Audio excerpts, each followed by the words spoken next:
नमस्कार, स्वागत है आपका थिंक 360 में। मैं हूं लोकेंद्र किलानौत और राजस्थान के तमाम सियासी मसलों पर आज हम फिर से चर्चा में आपके साथ जुड़े हैं।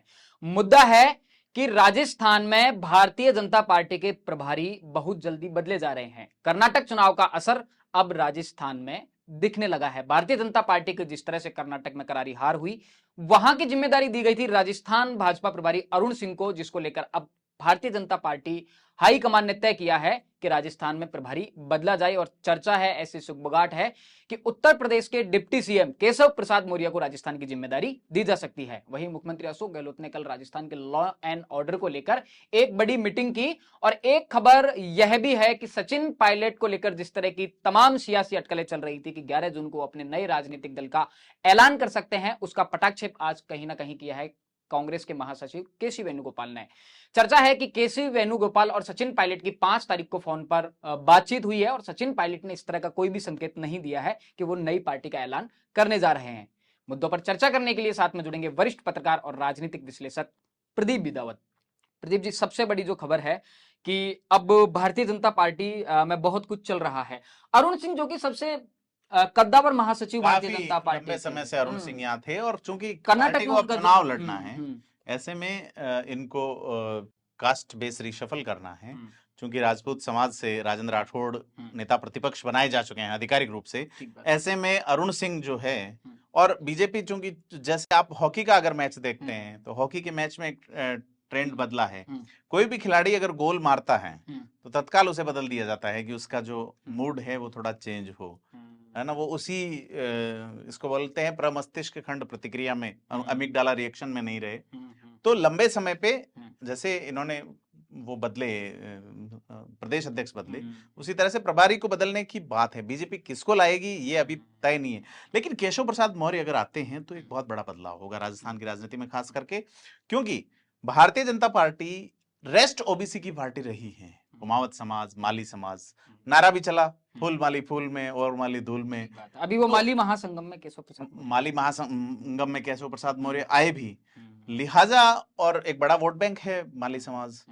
और ना केवल माली समाज, जो मूल ओबीसी बिल्कुल, तो एक बीजेपी मैसेज देना चाह रही है मूल ओबीसी को। केशव प्रसाद मौर्य का आप रिकॉर्ड देखिए ना, 2017 में उत्तर प्रदेश में बीजेपी ने तमाम कोशिशें की जाट समाज को अपने साथ लाने की, हार्डकोर जाट समाज जो है, लेकिन हनुमान बेनीवाल ने उनकी ये कोशिशें सफल नहीं होने दी किसी भी स्तर पर। आप उपचुनाव देख लीजिए, सतीश पूनिया को बनाए जाने का कोई बीजेपी को फायदा नहीं हुआ। सतीश पूनिया के बनने के बाद भारतीय जनता पार्टी ने कोई ज्यादा कमाल नहीं, जीरो तो नहीं कह सकते, उन्होंने संगठन को एक आकार दिया कोविड जैसे उस माहौल में। अब वो हटाए, वोट बैंक का है ना, वोट बैंक कोई नेता कितना कलेक्ट कर पा रहा है। चुनाव मेन स्ट्रीम के चुनाव अलग तरीके के होते हैं। और हालांकि बीजेपी ये कह रही है कि उपचुनाव जो है, अब तो सीधी सीधी बात राजस्थान की सियासत में, अब तो सीधी सीधी बात ये होने लगी है कि कौन नेता अपने पीछे कितना जनाधार रख रहा है।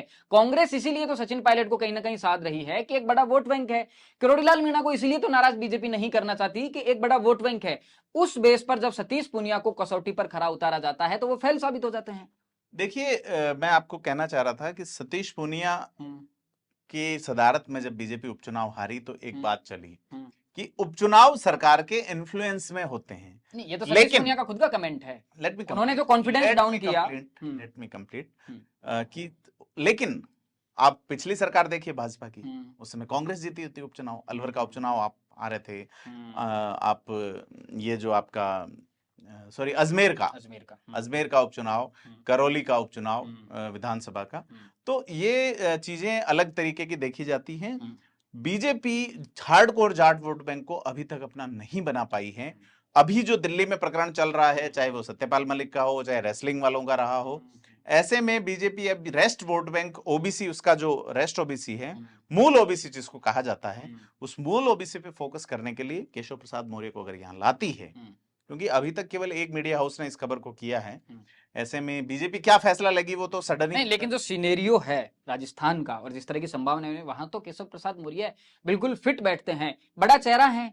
दूसरी चीज, उनका जो रिकॉर्ड है, 2017 में वो प्रदेश अध्यक्ष थे उत्तर प्रदेश के, और वहां जो करामात उन्होंने की, मुख्यमंत्री की रेस में जी, उनको जी, माना जी। जा रहा था, सबसे प्रबल दावेदार वो थे। एन वक्त पर उत्तर प्रदेश में योगी आदित्यनाथ शपथ ले लेते हैं, उसकी भी एक रोचक कहानी है। जो सत्येंद्र सिन्हा थे उनकी एक अलग कहानी है, लेकिन उनका जो ट्रैक रिकॉर्ड रहा है और तो बैक टू बैक बीजेपी कहीं ना बीजेपी कहीं में। भुनाएगी बेसिक। तो अब आप देखेंगे बीजेपी संगठन में बदलाव की एक सुगबुगाहट शुरुआत शुरू हो चुकी है। कांग्रेस में ये कब होगी अभी पता नहीं है। आप ये देखिए कि मल्लिकार्जुन खड़गे की अभी तक कार्यकारिणी नहीं बनी है। ऐसा तो नहीं है कि जो माली महासमागम था वो केशव प्रसाद मौर्य का राजस्थान में लॉन्चिंग प्रोग्राम नहीं था, नहीं, वो तो उन्होंने होता तो आपने खुद ने कवर किया है। वहां तो अशोक गहलोत के नारे लग रहे थे, उन्हें बोलने नारे नहीं लगे दिए। थे, लेकिन उन्होंने भारतीय जनता पार्टी को बहुत अच्छे से वहां पर डिफेंड किया कि अगर आप यूनिटी नहीं, में वो अगर रहेंगे पार्टी के तो। नेता हैं, हम्म, पार्टी के नेता हैं हम्म, और समाज के मंच पे आ रहे हैं, हम्म, तो पार्टी की बात करेंगे। हम्म, समाज की बात जिन्होंने समाज के मंचों पे की, हम्म, जैसे किसी नेता ने कहा कि हमें तो नंबर 1 होना चाहिए, ठीक बात है। ठीक है, और किसी ने कहा साहब हमारा काम तो चढ़ने का है, उतरने का किसी और का है। हम्म, तो सतीश पुनिया ने ये कहा था, हम्म, ठीक है, बदल दिए गए, लेकिन वो एक प्रोसीजर था, एक बीजेपी का एक सतत प्रक्रिया थी, उसके तहत बदले गए हैं। लेकिन मुझे लगता है कि सतीश पुनिया बदले जाने के बाद उनका राजस्थान में मन नहीं लग रहा है। कभी वो कर्नाटक पाए जाते हैं, कभी ऑस्ट्रेलिया, और आज मन वो लग नहीं रहा है या मन लगने नहीं दिया जा रहा है? नहीं लग नहीं रहा। लगने तो आपको कौन रोक रहा है? आप उपनेता प्रतिपक्ष तो हैं ही। हम्म, मुद्दे राजस्थान के भी है, राजस्थान के मुद्दों पे सतीश पूनिया का ट्विटर हैंडल फिलहाल थोड़ा सा मुखर नहीं है जिस तरह से पहले था। ऐसे में प्रदेश अध्यक्ष बने रहना और उससे पद से हटना एक बहुत बड़ी बात होती है, कोई सामान्य बात नहीं है। सतीश पूनिया शायद उस ट्रॉमा में हो अभी फिलहाल, जो एक पद से मीडिया हटाए रिपोर्ट जाने ने का तो ये दावा किया है कि अरुण सिंह पर उसे एक सामान्य प्रोसेस नहीं बताया है प्रभारी बदलना, कि उन पर कर्नाटक चुनाव में जो बीजेपी की करारी हार हुई है उसकी गाज गिरी है। नहीं, तो वहां के वो प्रभारी नहीं थे ना, क्यों गाज गिरेगी? जी। अरुण सिंह पे क्यों गाज गिरेगी? वहां के प्रभारी धर्मेंद्र प्रधान थे। तो नहीं, ऐसा लेकिन नहीं, उनको एक जिम्मेदारी के तहत नहीं नहीं पार्टी ने। नहीं, ऐसा नहीं है। अरुण सिंह की ओर से वो प्रभारी राजस्थान के हैं, लिहाजा उनका अरुण सिंह का काम तो काफी कुछ उन्होंने साधने की कोशिश की है, खुद कभी विवादों में नहीं रहे। बिल्कुल। किसी नेता ने उनको, जैसे कि सुखजिंदर सिंह रंधावा को लेकर, जो कांग्रेस के प्रभारी हैं, उनको लेकर जिस तरह की बातें लगातार लगातार वसुंधरा राजे को भी उन्होंने उतना सम्मान दिया जितना वो डिजर्व करती हैं, सॉफ्ट माने ठीक जाते है। हैं। और उन्होंने पार्टी को बनाने की कोशिश की अरुण सिंह ने यहाँ पे, चाहे लोगों को साथ लेके चलना।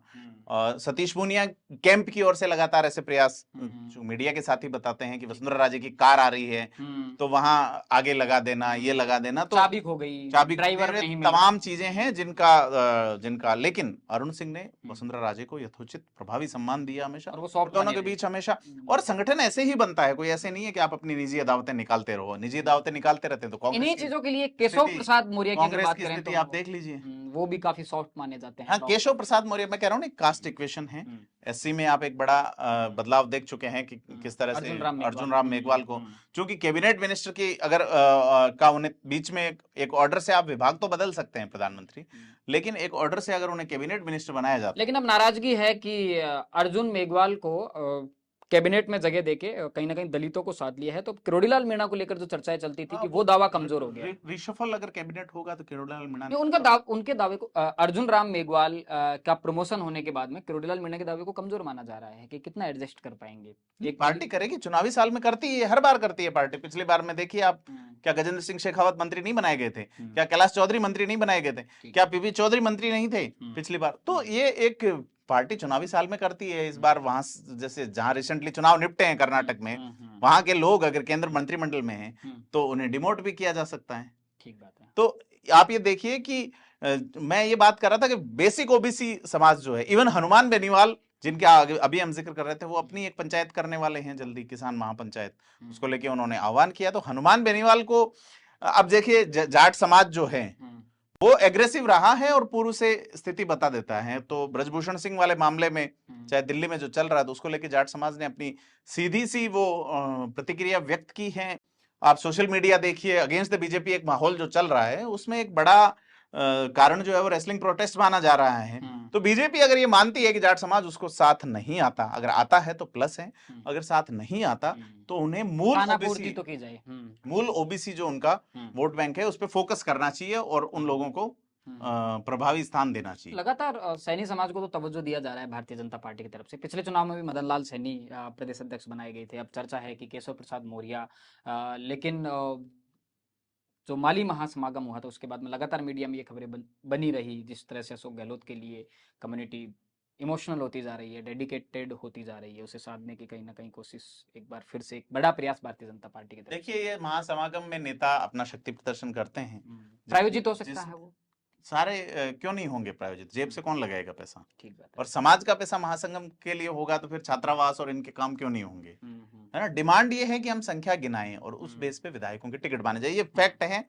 और सरकारें खुद इन्वेस्ट करती हैं अक्सर माहौल बनाने के लिए। जो सत्ता में बैठे लोग हैं, उन्हें अगर ऊपर का संगठन ये कहता है कि तुम्हारी स्थिति ठीक नहीं है, तो वो इस तरह के इवेंट में नारेबाजी करवा के साबित करते ही हैं। ये हर सरकार के कार्यकाल में होता है कि आप जो है इतनी संख्या गिनाइए, कितने लोग, इतने मेरे समाज के लोग मेरे साथ हैं, उनको इतने टिकट दीजिए या उनके इतने काम कीजिए।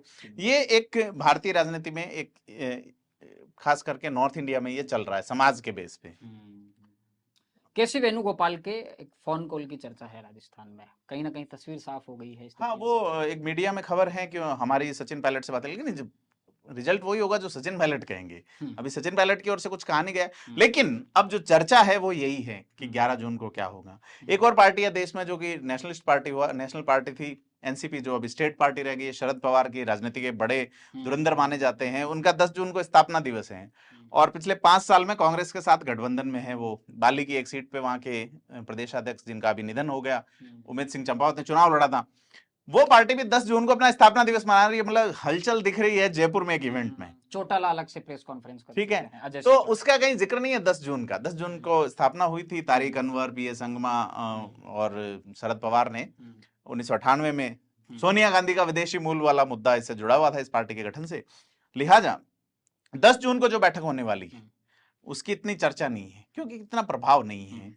11 जून की चर्चा है, क्या होगा। कुछ लोग कह रहे हैं दिल्ली से हो सकता है। सचिन पायलट अगर दिल्ली में रैली करते हैं, दिल्ली में घोषणा करते हैं, तो आप ये मान के चलिए कि सरकारों को सोचना पड़ेगा, केंद्र को भी राज्य को भी, क्योंकि उनकी जाति के वोट बैंक, उनके समर्थक। राजेश पायलट ने जब बोट हाउस क्लब में रैली की थी तो उस समय वो प्रतिपक्ष में थे, लाखों की संख्या में भीड़ उमड़ी थी। आज जमाना बदल चुका है, पहुंचने के साधन बहुत तीव्र है। और अगर सचिन पायलट वहां से कोई ऐलान करते हैं तो निश्चित तौर पर वो एक बड़े लीडर के तौर में उभर के निकलेंगे। कांग्रेस ने अभी तक आज 8 PM 9 CM जो हैंडल जिसका हम अक्सर जिक्र करते हैं, उसने डाला भी है जेंटल रिमाइंडर सचिन पायलट के लिए कि मैं युवाओं के पैरों के छालों की कसम, मैं कोई समझौता नहीं करूंगा।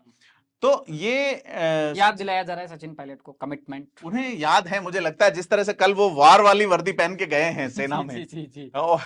ये भी एक इमोशनल अपील है, सेना में लौटना, सेना की वर्दी नहीं, वो जाते रहे हैं, टेरिटोरियल आर्मी में हैं और जाते रहे हैं लगातार।